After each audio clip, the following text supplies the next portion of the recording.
10 तारीख के उपद्रव के बाद में जो हम लोगों ने किया है कि पूरे क्षेत्र का हम लोगों ने पैदल मार्च किया है, फ्लैग मार्च किया है, एरिया डोमिनेशन किया है और वहाँ पर हम लोगों का चाहे वीडियो कैमरा हो, चाहे बैरियर्स हो, चाहे मजिस्ट्रेट पुलिस ऑफिस और फोर्स की ड्यूटी, इन सारी चीज़ों के माध्यम से हम लोग एरिया डोमिनेशन कर रहे हैं ताकि ये सुनिश्चित रहे कि अगर किसी प्रकार की कोई गतिविधि इस क्षेत्र में होती है तो हमें पूरी सूचना रहे और जो लोग भी इसमें शामिल हैं उनको चिन्हांकित करके हम लोग कोशिश करने वालों को भी अच्छे से कड़ी कार्रवाई और कड़ा दंड दें।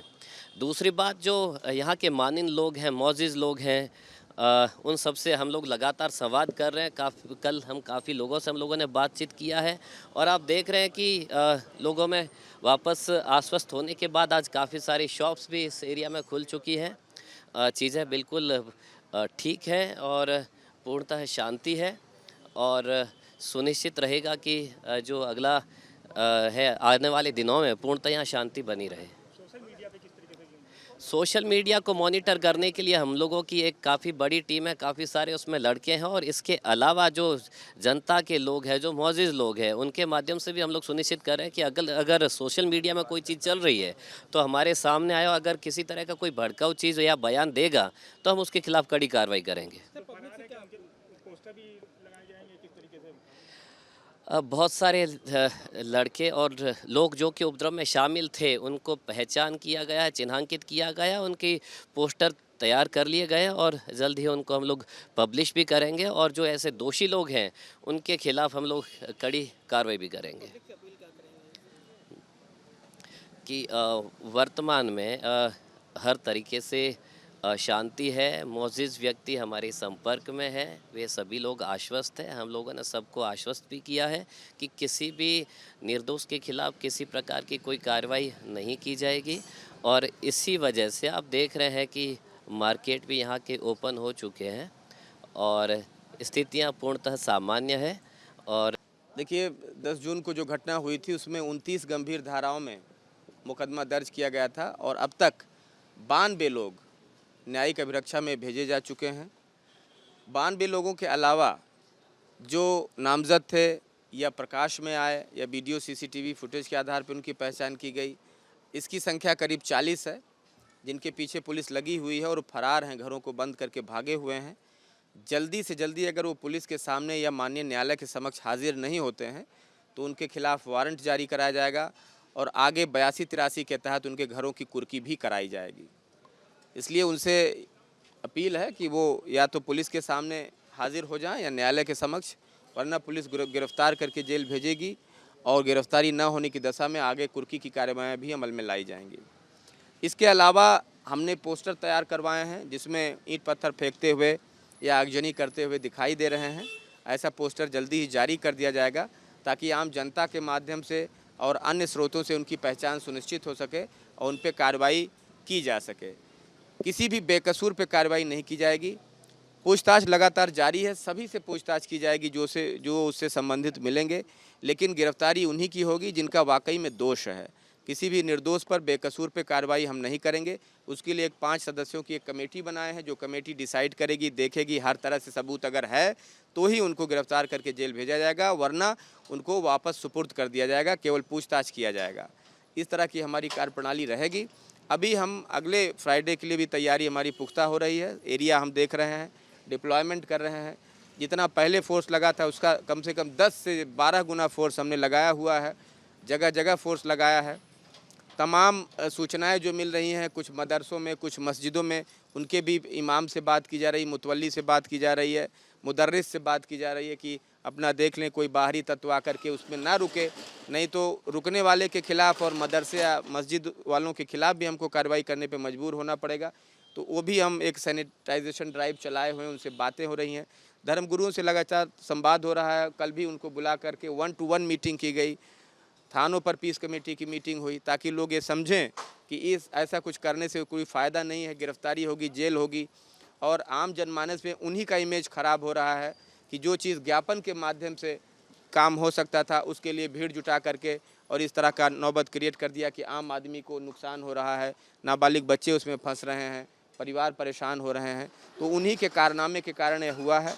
आम जनमानस इससे काफ़ी दुखी भी है, परेशान भी है और ऐसे लोगों से, शरारती तत्वों से मैं ये कहता हूँ कि इस तरह की हरकतों से बाज आएँ, दोबारा ऐसा रिपीट ना करें, अन्यथा और भी बड़ी कार्रवाई होगी और फिर खामियाजा उनको भुगतना पड़ेगा।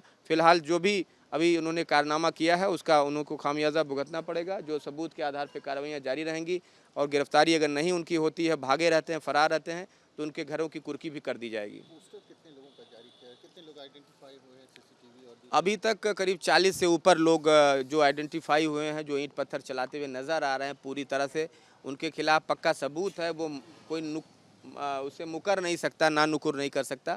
ऐसे ही लोगों को पार्ट 1 के तहत अभी आज पोस्टर जारी होंगे। बाकी लगातार इस पे जांचें होती रहेंगी कि कौन कौन सी बाइक्स इसमें आई थी। कुछ सीसीटीवी फुटेज में बाइकों के नंबर भी आए हैं, उसके आधार पर पहचान करके पोस्टर जारी होंगे।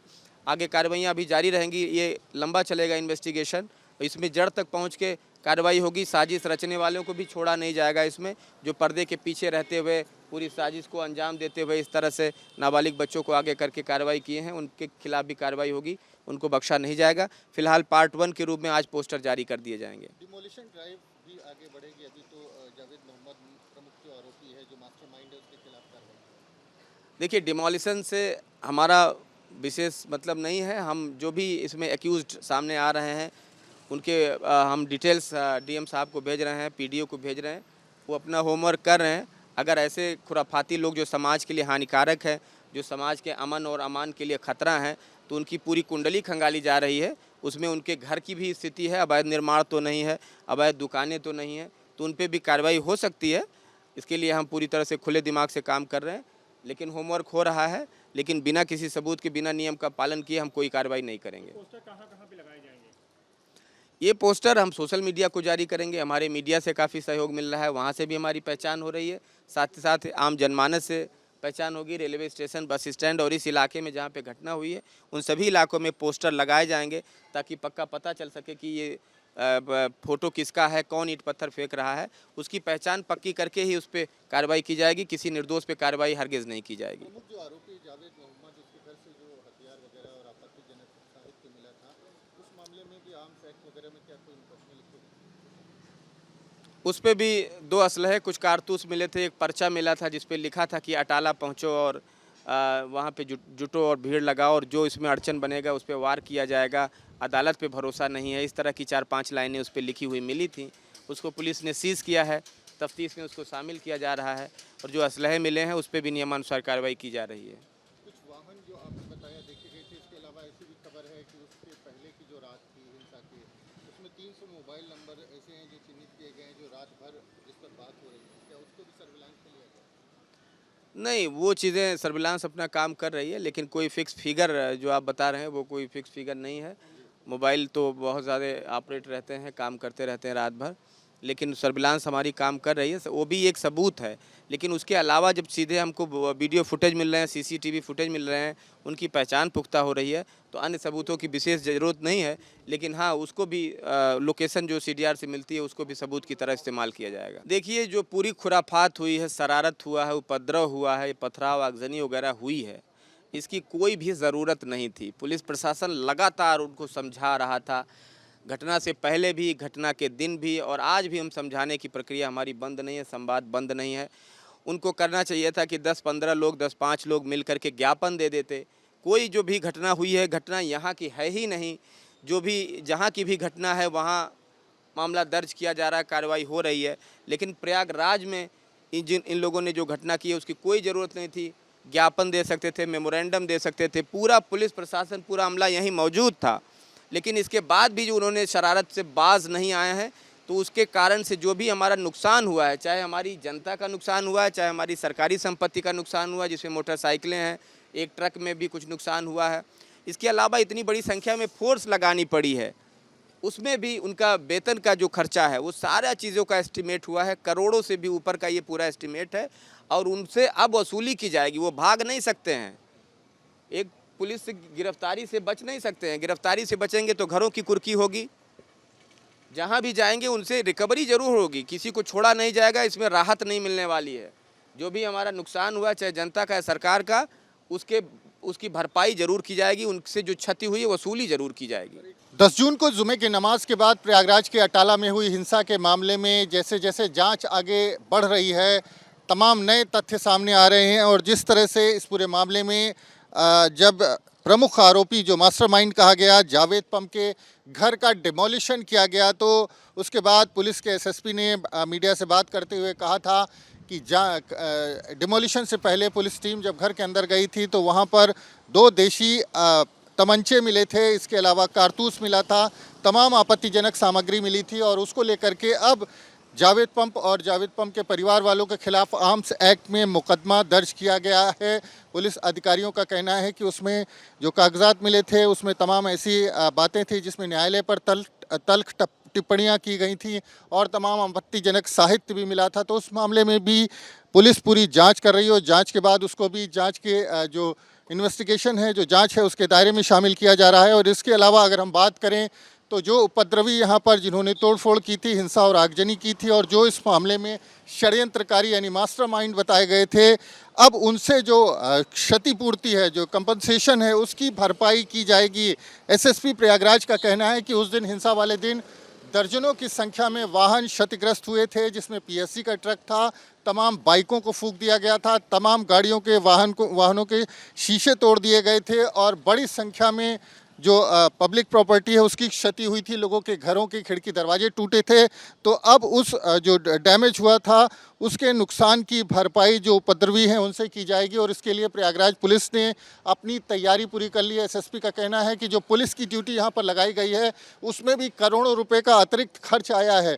तो जो नुकसान हुआ था और जिस तरह से पुलिस और अधिकारियों की यहाँ पर ड्यूटी लगी है उसका कंपनसेशन, उसकी क्षतिपूर्ति अब उपद्रवियों से की जाएगी।